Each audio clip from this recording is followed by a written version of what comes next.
100 enfants qui naissent, il y en a un qui naît avec une malformation cardiaque. Il n'y a que 2 cas de figure. Soit ils meurent de leur malformation cardiaque en très bas âge, soit ils en survivent. C'est le deuxième groupe dans lequel il faut absolument agir. Ces enfants vont naître, vont commencer à grandir. Avec l'insuffisance cardiaque qu'ils ont, ne vont pas se développer normalement comme leurs compères. Ma maman me disait que pour me nourrir, c'était vraiment difficile. Elle avait l'impression que j'allais m'étouffer avec un biberon parce qu'en mangeant, je faisais trop d'efforts, je manquais d'air. C'était compliqué, l'enfant souffrait toujours, faisait des fièvres, dormait toujours. J'arrivais pas à jouer avec d'autres enfants parce que j'étais tout le temps essoufflée. Ces enfants vont être isolés socialement. Ce genre de problème aussi tire la famille vers le bas parce que ça fait en sorte que les parents dépensent beaucoup. La grande majorité des familles au Congo ne sont pas capables d'accéder au coût que nécessite cette prise en charge. Et puis, ça peut arriver que le couple éclate aussi. C'est un poids pour les parents. La seule chance, c'est l'intervention chirurgicale, la prise en charge correcte. Mais le premier problème, c'est l'accès aux soins. Nous sommes dans un pays où l'accès aux soins, de manière générale, est très faible, très faible. Deuxièmement, il faut l'accès aux soins de qualité. Ici, nous parlons d'une pathologie qui n'est pas une pathologie de médecine générale courante. C'est une pathologie spécialisée qui nécessite un minimum de formation. Et donc, l'accès aux soins et aux soins de bon niveau pose réellement un problème pour ces enfants.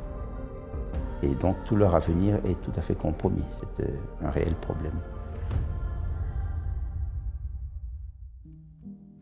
Anita Clément, directrice de la chaîne de l'espoir Belgique. L'association agit pour que chaque enfant ait accès à des soins de santé de qualité, et tout particulièrement dans les pays en développement où cet accès est souvent très limité, voire inexistant.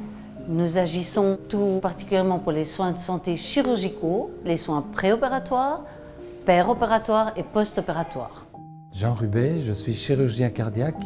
J'ai été formé à l'Université catholique de Louvain, clinique universitaire Saint-Luc.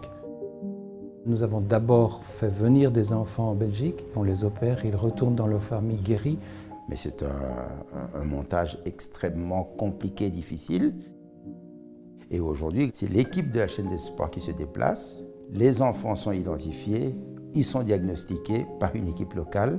Et quand ils viennent, non seulement ils les opèrent gratuitement, mais ils redonnent sourire à ces parents qui sont restés avec ces enfants dans les bras depuis très longtemps. C'est une semaine que nous avons attendue depuis 20 ans.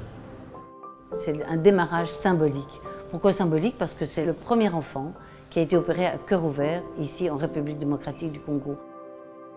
Qu'appelle-t-on un cœur ouvert? C'est vraiment une intervention qui nécessite des moyens gigantesques avec une machine qui prend la circulation en dehors du corps. Toutes les activités de chirurgie cardiaque pédiatrique que nous faisions avec l'accompagnement de nos amis Chaîne de l'Espoir Belgique, c'était des activités extracardiaques. Ça veut dire qu'on opérait autour du cœur sans arrêter le cœur, sans ouvrir le cœur. Aujourd'hui, c'est une première. Nous faisons des activités de chirurgie cardiaque pédiatrique à cœur ouvert. C'est du nouveau. Nous n'avions pas ça hier.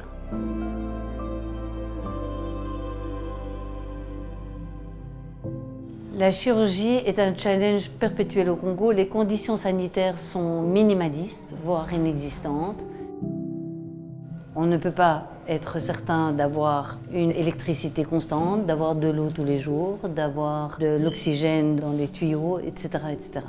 Ça provoque des catastrophes, voire des décès, alors que si toutes ces sécurités sont mises en place, l'équipe chirurgicale peut intervenir dans des conditions beaucoup plus optimales et assurer une vie chez l'enfant.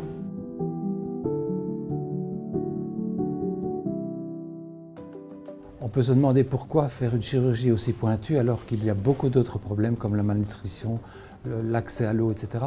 Notre spécialité, c'est de faire la chirurgie cardiaque. C'est une chirurgie effectivement de pointe. Nous apportons une chirurgie qui nécessite de grands moyens. Nous sommes un petit peu au-dessus d'une pyramide. Il y a la chirurgie cardiaque au-dessus, mais pour arriver au-dessus de la pyramide, on est obligé de travailler sur tous les échelons précédents. On doit revoir toute la base de l'hôpital. Donc on a dû revoir au niveau de l'hygiène, au niveau des fluides, au niveau de l'électricité, de l'eau, etc. L'imagerie doit être de qualité, le labo doit être de qualité, les soins infirmiers doivent être de qualité, tout l'hôtellerie et tout le reste. Et la chirurgie cardiaque, comme la neurochirurgie, comme certaines autres disciplines de la chirurgie, nécessite les moyens maximum. Si on arrive à faire la chirurgie cardiaque, on arrivera à faire les autres soins. Et le gouvernement congolais a accordé des facilités financières pour pouvoir organiser l'activité de chirurgie cardiaque pédiatrique à cœur ouvert. Je crois que tout médecin dans une structure hospitalière au Congo, si on peut dire que le Congo a réalisé les premières opérations à cœur ouvert à Kinshasa, les gens vont d'abord se dire, c'est possible à Kinshasa. Si c'est possible à Kinshasa, ça peut être possible dans d'autres villes au Congo et ça fait rayonner également le Congo, tout simplement. Et heureusement que le gouvernement nous a compris. Le nouveau centre de chirurgie pédiatrique où on fait la chirurgie cardiaque pédiatrique à cœur ouvert ont été financés totalement par le gouvernement congolais dans une institution publique. Il est vrai qu'il y a quelques années, ici à Kinshasa, l'infrastructure n'était pas adéquate pour y faire de la chirurgie intracardiaque avec une circulation extracorporelle. Nous pouvons maintenant opérer dans des conditions d'hygiène parfaites. C'est ce que nous avons fait hier et aujourd'hui. Pour la première fois, des enfants ont été opérés du cœur en République démocratique du Congo. Il faut savoir que quand on opère en Belgique, on dispose de tout le matériel possible et imaginable. Il est sur place et s'il n'est pas dans la salle d'opération, on donne un coup de téléphone et on reçoit ce matériel. Ici, il n'y a pratiquement rien. Il faut penser à tout. Il faut avoir fait un listing complet des besoins. Et donc, le stress est principalement situé là. De voorbereiding is cruciaal. Dus aan deze missie gaat een langdurig proces vooraf waarbij heel veel samengezeten wordt, waarbij heel veel gepland wordt. Nous avons eu le temps de collaborer avec nos interfaces à Bruxelles et nous avons tout préparé à l'avance. En uiteraard is ook materiaal een heel belangrijk aspect. Pendant cette mission, j'ai échangé sur des nouveaux équipements dont l'hôpital ne disposait pas auparavant, un peu aussi de méthodologie, d'organisation. On a amené le niveau avec lequel on travaille à Bruxelles ou à Gand ou en France. C'est le but ultime de notre association, c'est de transférer nos compétences et on sent bien qu'il y a une dynamique qui s'installe. L'équipe de chaîne de l'espoir avec l'équipe locale de l'hôpital, ils font un travail en symbiose. À chaque poste, il y a un travail qui se fait en binôme pour pouvoir faire le transfert des connaissances. En het is ook zo dat hetgeen dat de verpleegkundigen hier bijleren tijdens deze missie hun ook van pas kan komen in de dagdagelijkse zorg voor andere kinderen. Ja, dit is maar een eerste stap en zo'n project kan nooit eenmalig zijn. Dus het is zeker de bedoeling van hier een ondersteuning te bieden op langere termijn. Il y a beaucoup de monde derrière, il y a beaucoup de gens motivés. On ne va pas s'arrêter après cette mission, si ça c'est une certitude, ce n'est qu'un début. Et on s'inscrit véritablement dans la durée. C'est un projet qui va mettre 10-20 ans pour que les compétences locales puissent arriver à être totalement autonomes pour ce genre d'opération. Donc il faut continuer à la lancer et améliorer la capacité des jeunes chirurgiens locaux qui sont impliqués dans la chaîne de l'espoir. Une question de volonté, de planification individuelle et de l'État. Pour arriver à un niveau d'excellence à tous les niveaux, il faudra que tout ça devienne commun, normal, habituel, et pour ça il faudra de nombreuses années.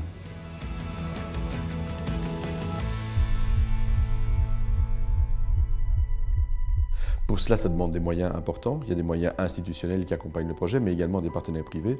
Et ces partenaires privés doivent obligatoirement s'inscrire dans la durée parce qu'ils ne peuvent pas promettre un soutien pendant 1 an, 2 ans et puis disparaître. Donc il y a une sélection véritablement de gens qui ont la volonté de soutenir le projet dans la durée, mais de s'y investir également, de ne pas juste signer un chèque, mais d'avoir la même vision, de partager cette même vision de la chaîne de l'espoir pour arriver à cet objectif d'autonomisation des équipes locales.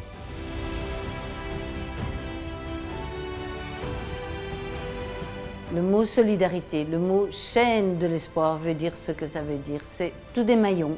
Il a fallu l'équipe médicale de Belgique, il a fallu nos mécènes, la direction de l'hôpital, les médecins d'ici, les médecins qui sont venus se former en Europe ou les paramédicaux qui sont venus se former en Europe ou en Afrique du Sud ou en Inde. Ils sont revenus au pays, ils croient au projet et c'est avec eux qu'on travaille. Et avec tous les maillons, nous arrivons à quelque chose d'optimal.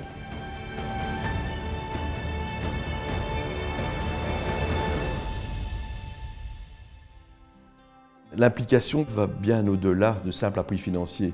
On essaie de mobiliser des énergies autour de Chaîne de l'Espoir et autour du projet, de gens qui veulent véritablement aller au-delà, partager les valeurs, partager les relations humaines, partager l'amitié qui se noue après 10 ans de partage d'un projet pareil. Évidemment, il y a tout un aspect émotionnel, un aspect d'engagement qui est extrêmement fort et qui renforce l'appui financier. Et puis l'appui financier encourage à poursuivre dans le temps et puis la poursuite dans le temps contribue à... Donc il y a une spirale positive et une émulation qui peut se mettre en place à ce niveau-là. Il faut de la confiance, il faut de la solidarité, il faut de l'engagement. Avec ces 3 mots, je pense qu'on reflète ce qui nous a permis d'arriver au résultat d'aujourd'hui. Ce n'est pas une réussite individuelle, c'est une réussite collective. Dans la salle d'opération, l'ambiance était stressante au premier jour. C'est normal parce que c'est une activité que nous attendions. Mais depuis le premier jour, c'est une ambiance de responsabilité, de convivialité, de partage en binôme entre l'équipe congolaise et l'équipe belge. Nous avons opéré 9 petits patients cette semaine et le bilan médical est tout à fait bon, tout à fait bien. On n'a eu aucun couac en effet sur le plan médical ni chirurgical. Ils vont tous très bien. Je m'appelle Petit Roger, j'ai 7 ans et j'ai problème de cœur. Après mon opération, j'ai commencé à jouer au football. Mon grand frère joue au football. Moi, si je peux jouer avec au football. Ja, dat is fantastisch hè, wanneer je hier rondloopt en je ziet die kinderen die een paar dagen geleden echt doodziek op de afdeling lagen en die nu hier normaal functioneren binnen hun familie. Ja, dat is prachtig om te zien. Ja. Et alors les sourires des mamans et des papas, ça c'est exceptionnel, c'est inégalable, ça vaut tout l'argent du monde. Il n'y a pas l'or, il n'y a pas l'argent, il n'y a rien qui peut remplacer cette satisfaction que l'on ressent en tant que chirurgien, en tant que médecin, en tant que parent. C'est un bonheur immense, c'est un plaisir.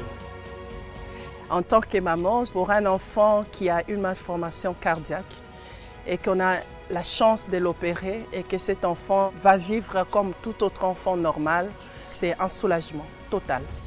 C'est comme si on vous enlevait un poids sur les épaules et on verra son enfant grandir. Et ça, c'est le plus beau cadeau du monde, le cadeau du ciel.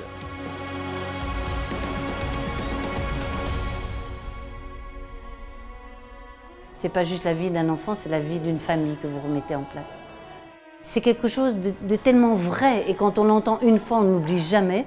Donc je pense qu'aujourd'hui, si on arrive à opérer les enfants ici au Congo et si on peut le faire dans plein d'autres pays, c'est essentiel pour redonner l'espoir à tout le monde et surtout une vie, on va dire, normale, même si chacun a sa vie. On a un parcours de vie différent, mais dans le parcours de vie, essayons de guérir les enfants. J'ai été opérée en 2004 d'une malformation cardiaque grâce à la chaîne de l'espoir. C'est grâce à mon opération que j'ai décidé de me lancer en médecine parce que je me suis dit, c'est pas donné à tout le monde cette chance d'être opérée et de guérir complètement de cette maladie. Et actuellement, je suis en 2e année et je compte faire la spécialisation en chirurgie cardiaque. Je me suis dit que je dois aussi sauver des vies.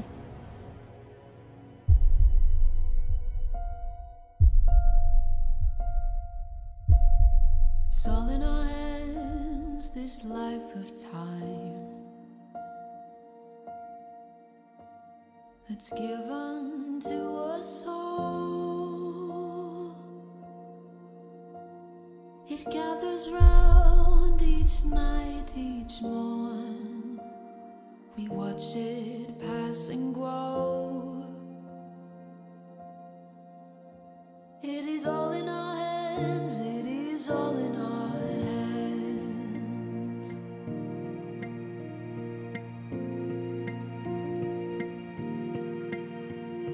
With every